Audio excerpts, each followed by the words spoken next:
നമസ്കാരം. ബഹുമാന്യരായ എല്ലാ പ്രേക്ഷകർക്കും ശ്രീഭദ്ര ജ്യോതിഷത്തിലേക്ക് സ്വാഗതം. നമ്മൾ കൊല്ലവർഷം 1200 ഓരോ നക്ഷത്ര ജാതർക്കും ഉണ്ടാകുന്ന സാമാന്യ അനുഭവങ്ങളെക്കുറിച്ചാണ് പറഞ്ഞുകൊണ്ടിരുന്നത്. ഈ വീഡിയോയിൽ നമുക്ക് തിരുവോണ നക്ഷത്രക്കാരുടെ അടുത്ത ഒരു വർഷത്തെ, അതായത് അടുത്ത ഒരു മലയാള വർഷത്തെ സാമാന്യ ഫലങ്ങളാണ് നോക്കാനുള്ളത്. ചിങ്ങം മുതൽ കർക്കിടകം വരെയുള്ള ഫലങ്ങൾ. അപ്പോൾ ഈ തിരുവോണ നക്ഷത്രം മകരക്കൂറിൽ ഉൾപ്പെടുന്ന നക്ഷത്രമാണ്. മകരക്കൂറുകാരെ സംബന്ധിച്ചിടത്തോളം രണ്ടാം ഭാവത്തിൽ, അതായത് ധനത്തിൻ്റെയും വാക്കിൻ്റെയൊക്കെ ഭാവത്തിൽ ശനി സഞ്ചരിക്കുന്നു. ശനി വക്രത്തിലാണ്. 3-ൽ രാഹുവുണ്ട്. 5-ൽ വ്യാഴം സഞ്ചരിക്കുന്നു. കേതുവാണെങ്കിൽ കന്നി രാശിയിലൂടെ സഞ്ചരിക്കുന്നു. അപ്പോൾ നമുക്ക് ഈ ഗ്രഹ അവസ്ഥകളുടെ അടിസ്ഥാനത്തിലും ഈ വർഷത്തെ വിഷുഫലം, പിന്നെ ഈ നക്ഷത്രക്കാരുടെ നക്ഷത്ര പ്രത്യേകതകൾ, ഇതൊക്കെ അടിസ്ഥാനമാക്കി സാമാന്യമായ കുറച്ച് ഫലങ്ങൾ നോക്കാം. ഇപ്പോൾ തിരുവോണ നക്ഷത്രക്കാരെ സംബന്ധിച്ച് മകരക്കൂറിലാണെന്ന് പറഞ്ഞില്ല, അവർക്ക് 7.5 ശനിയുടെ അവസാന ഘട്ടമാണ് കടന്നു പോകുന്നത്. 7.5 ശനി എന്ന് പറഞ്ഞാൽ ജന്മക്കൂറിലും അതിൻ്റെ 12-ലും 2-ലുമായിട്ട് ശനി സഞ്ചരിക്കുന്ന കാലമാണ് 7.5 ശനി. മകരക്കൂറുകാരെ സംബന്ധിച്ച് 2025 മാർച്ച് 29 വരെ ശനി മീനത്തിലേക്ക് മാറുന്നത് വരെ മകരക്കൂറിൽപ്പെട്ടവർക്ക് 7.5 ശനിയായിരിക്കും. അതുകൊണ്ട് തിരുവോണ നക്ഷത്രക്കാർക്ക് നിലവിൽ 7.5 ശനിയാണ്. ആ ശനി വക്രത്തിലുമാണ്. അപ്പോൾ ഈ വക്രത്തിൽ ശനി വരുമ്പോൾ പുറകോട്ട് സഞ്ചരിക്കുന്ന എഫക്റ്റാണ് വരുന്നത് എന്ന് പറഞ്ഞല്ലോ. എങ്കിലും കാര്യമായ ദോഷമുണ്ടാകുകയില്ല. അതിചാരേതു വക്രേതു പൂർവ്വരാശിഗതം ഫലം എന്നുള്ള രീതി അനുസരിച്ച് കുംഭത്തിൽ ശനി നിൽക്കുന്ന ഫലം തന്നെയാണ് പറയേണ്ടത്. എങ്കിലും വക്രാവസ്ഥയിലുള്ള ശനി തരുന്ന ഫലങ്ങൾ മകരക്കൂറുകാർക്ക് കുറേയേറെ അനുഭവിക്കേണ്ടി വരും. തടസ്സങ്ങളുണ്ടാകാം, പക്ഷേ വലിയ ദോഷങ്ങളുണ്ടാകുകയില്ല. അതിനൊരു കാരണം എന്ന് പറയുന്നത് ശനി മകരക്കൂറുകാരുടെ രാശിയാധിപനുമാണ്. അതുപോലെ തന്നെ കുംഭത്തിൻ്റെ രാശിയാധിപനുമാണ്. മൂലത്രികോണ ക്ഷേത്രത്തിൽ സഞ്ചരിക്കുന്ന ശനി പൊതുവെ അനുഗ്രഹദായകനുമാണ്. അപ്പോൾ അതുകൊണ്ട് മകരക്കൂറുകാരെ സംബന്ധിച്ച് 2-ലാണ് ശനിയെങ്കിലും വലിയ പ്രശ്നം ഉണ്ടാകുകയില്ല. എന്നാൽ ഇടയ്ക്കിടയ്ക്ക് ധനഭാവത്തിന് കുറവുണ്ടാവുകയും അല്പസ്വല്പം തടസ്സങ്ങളൊക്കെ ഉണ്ടാകുകയും ചെയ്യും. പൂർണ്ണമായിട്ട് സ്മൂത്ത് ആയിരിക്കുകയില്ല ഈ വർഷം എന്നുള്ളത് മനസ്സിലാക്കണം. അപ്പോൾ ഈ 7.5 ശനിയുടെ ഫലം എന്ന് പറയുന്നത്, അതിപ്പോൾ ശനി ഏത് രീതിയിലാണെങ്കിൽ പോലും 7.5 ശനി എന്ന് പറയുന്നത് ഒരു പരിധിവരെ അതനുഭവിക്കുന്ന ആൾക്കാർക്ക് ദോഷമുണ്ടാക്കുന്ന അവസ്ഥയാണ്. ജീവിത പങ്കാളിയുമായിട്ടും ബന്ധുക്കളുമായിട്ടും സുഹൃത്തുക്കളുമായിട്ടും ഒക്കെ ഏതെങ്കിലുമൊക്കെ രീതിയിൽ അഭിപ്രായ വ്യത്യാസങ്ങൾ ഉണ്ടാകാനായിട്ട് കാരണമാകും. ആരോഗ്യകാര്യങ്ങളിൽ പ്രശ്നങ്ങൾ ഉണ്ടാകും. എന്നാൽ അതേ സമയത്ത് കുടുംബത്തിൽ പല മംഗളകാര്യങ്ങളും നടക്കും. അതുപോലെ തന്നെ ശിശുജനനം കൊണ്ട് വീട് അനുഗ്രഹീതമാകും. അങ്ങനെയുള്ള കുറേ ഗുണഫലങ്ങളും ഉണ്ടാകും. പിന്നെ ധനലാഭം ഉണ്ടാകും. കുറേയൊക്കെ വൻതോതിലല്ലെങ്കിൽ പോലും നമ്മുടെ ആവശ്യത്തിനോ അല്ലെങ്കിൽ അപ്രതീക്ഷിതമായിട്ടൊക്കെ ധനലാഭം കിട്ടാനും ഈ വർഷം സാധ്യതയുണ്ട്. വിദ്യാഭ്യാസപരമായ ഉന്നതി ലഭിക്കാനുള്ള സാധ്യതയുണ്ട്.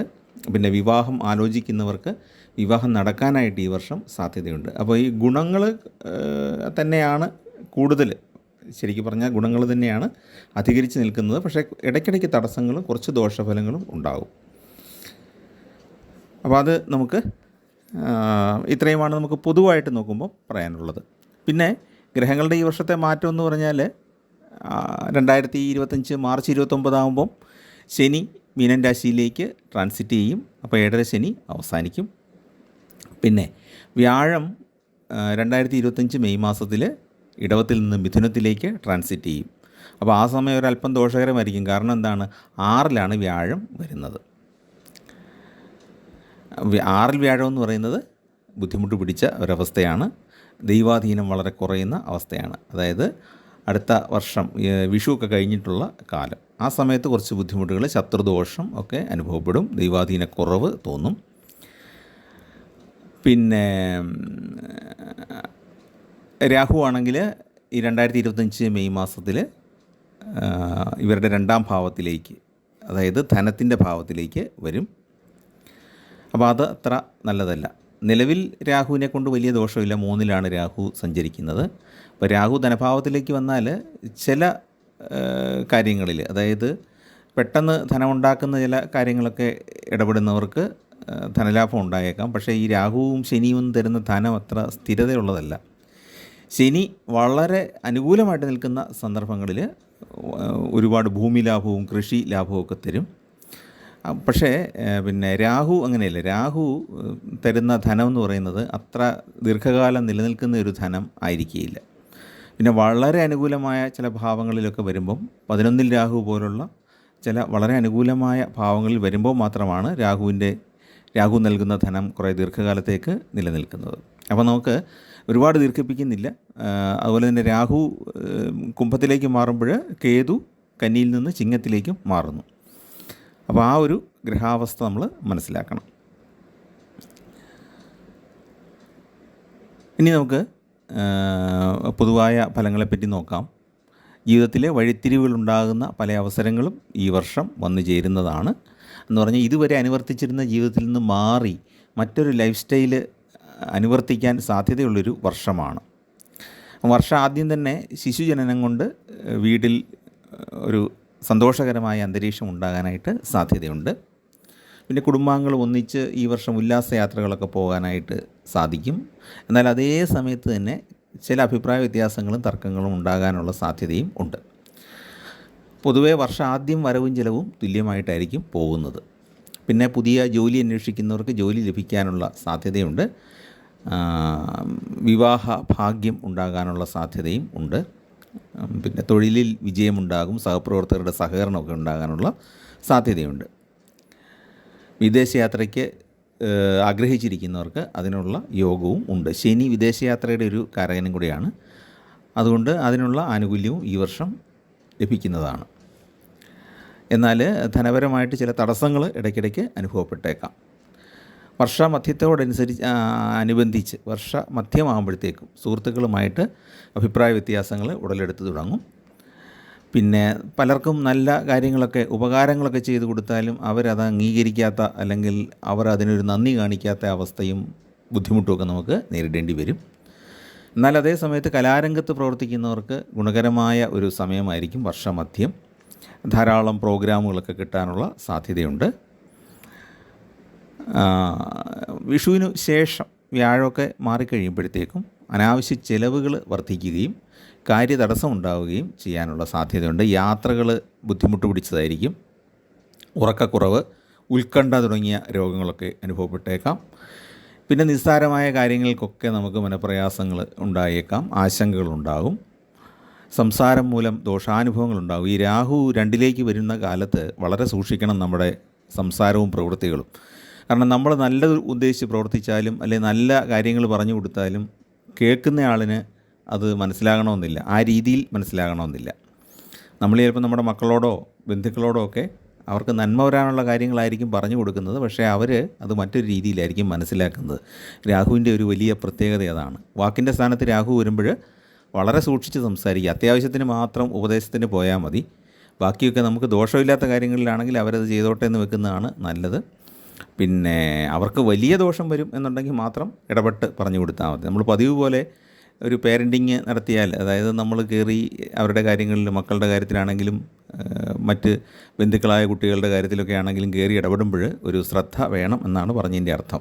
അതായത് നമ്മൾ ഈ പറയുന്ന കാര്യങ്ങൾ അതേപടി അവർക്ക് മനസ്സിലാകണം എന്നില്ല. അതാണ് ആ കാലത്തിൻ്റെ ഒരു പ്രത്യേകത.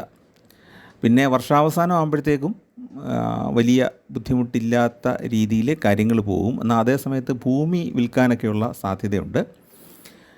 ഈ വിഷു കാലമാകുമ്പോഴത്തേക്കും കുറച്ച് ശ്രദ്ധിക്കണം. കാരണം ചതിവൊക്കെ പറ്റാൻ, ചെറിയ അപകടങ്ങളൊക്കെ ഉണ്ടാകാനുള്ള സാധ്യത ആ വിഷു കഴിഞ്ഞിട്ടുള്ള സമയത്ത് ഉണ്ട്. മെയ് മാസമൊക്കെ ആകുമ്പോഴത്തേക്കും ഒന്ന് ശ്രദ്ധിച്ചുകൊള്ളുക. വർഷാവസാനം ആകുമ്പോഴത്തേക്കും ശമ്പള വർധനവ്, പ്രവർത്തന മേഖലയിൽ കൂടുതൽ ലാഭം കിട്ടുക, ഇതൊക്കെ ഉണ്ടാകും. പൊതുവെ വലിയ ടെൻഷനൊക്കെ മാറിയിട്ട് നോർമലായിട്ട് മുന്നോട്ട് പോകാനുള്ളൊരവസ്ഥ ആ സമയത്ത് സംജാതമാകും. പക്ഷേ വ്യാഴം ദോഷസ്ഥാനത്ത് നിൽക്കുന്നതുകൊണ്ട് വലിയ ഭാഗ്യാനുഭവങ്ങളൊന്നും ഉണ്ടാകാനായിട്ട് ഇടയില്ല. കുറച്ച് വീട്ട് ഉപകരണങ്ങളൊക്കെ വാങ്ങിക്കാനായിട്ട് സാധിക്കും. അടുത്ത ഓണക്കാലത്തിന് മുമ്പായിട്ട് വീട്ടുപകരണങ്ങളൊക്കെ വാങ്ങിക്കാനായിട്ടൊക്കെ സാധിക്കും. വീടൊന്ന് മോടി പിടിപ്പിക്കാനൊക്കെ ആഗ്രഹിക്കുന്നവർക്ക് അത് സാധിക്കും.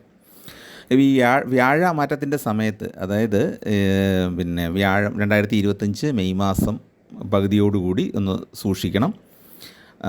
ധനത്തിന് നഷ്ടം വരാൻ സാധ്യതയുണ്ട്. ആ സമയത്ത് ഇൻവെസ്റ്റ്മെൻറ്റുകളൊന്നും ചെയ്യാതിരിക്കുന്നതാണ് നല്ലത്. ഷെയർ മാർക്കറ്റിലോ ഓഹരി കമ്പോളത്തിലൊന്നും ഇറങ്ങാതെ, അതുപോലെ തന്നെ മറ്റ് ഊഹക്കച്ചവടങ്ങളൊന്നും ചെയ്യാതെ അല്പം ഒന്ന് വെയിറ്റ് ചെയ്യുന്നതാണ് ആ സമയത്ത് നല്ലത്. അതുപോലെ തന്നെ സ്ഥാനമാനങ്ങളിൽ കുറച്ച് മാറ്റങ്ങളുണ്ടായേക്കാം.